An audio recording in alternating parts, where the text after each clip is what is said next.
আসসালামু আলাইকুম। আজ পবিত্র শবে বরাত। আজকের রাতটাকে আমাদের রহমত, মাগফিরাত আর ভাগ্য নির্ধারণের এক গভীর অর্থবহ রাত হিসাবে গণ্য করা হয়।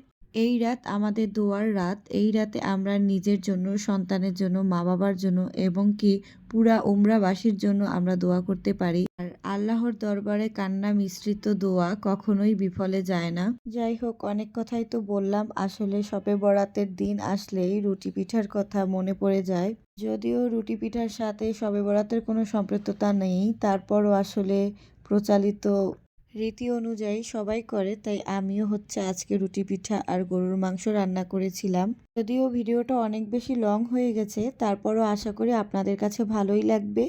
তো ফার্স্টে আমি গরুর মাংসগুলোকে ধুয়ে নিয়ে তারপরে এখন আমি এগুলোকে মশলা দিয়ে মাখিয়ে নেব ভালো করে। তাই রেগুলার যেই মশলাটা আমরা ব্যবহার করে থাকি মাংসে, আমি সেগুলোই ব্যবহার করে নিয়েছি। এখন আমি রুটিগুলোকে একে একে বানিয়ে ফেলবো। যদিও আমি ক্যামেরায় সবগুলো রুটি বানানো দেখাইনি, শুধু একটাই দেখিয়েছি। তো এই যে আমার রুটি বানানো, চালের রুটি বানানো কিন্তু অনেকটা কষ্টের। তারপর আমার রুটিগুলো মাশাল্লাহ ভালোই হয়েছে। আপনাদের কাছে কেমন লাগছে আমার রুটিগুলো অবশ্যই জানাবেন। আর এখানে আমি প্রেসার কুকারে এখন আমি রুটিগুলো এক এক করে ভেজে নিব।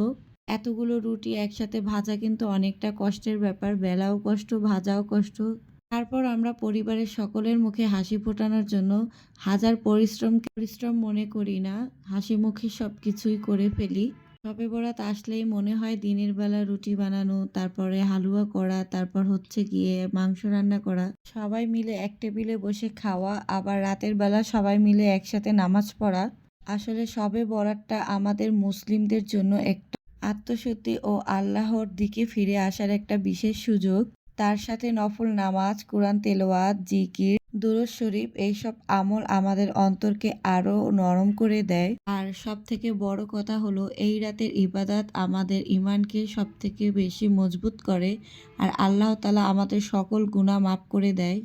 অনেক আলেমগণ বলেন এই রাতে মৃত ব্যক্তিদের জন্য দোয়া করলে এতে আমাদের হৃদয়ে আখিরাতের চিন্তা জাগবে। এ রাত শুধু রাত জাগা না, এই রাত হলো আমাদের জন্য নিজেকে বদলানোর একটা সিদ্ধান্ত নেয়ার রাত। তো সবাই মিলে আসুন আমরা বলি আল্লাহর কাছে, হে আল্লাহ, আমাদেরকে ভালো হতে সাহায্য করুন। আমরা যেন ভালো মনের মানুষ হতে পারি, সবার সাথে যেন আমরা ভালো ব্যবহার করতে পারি, আমাদের জন্য যেন কোনো মানুষ কষ্ট না পায়, আর আমাদের সকল গুনাহ আপনি এই রাতে মাফ করে দেন।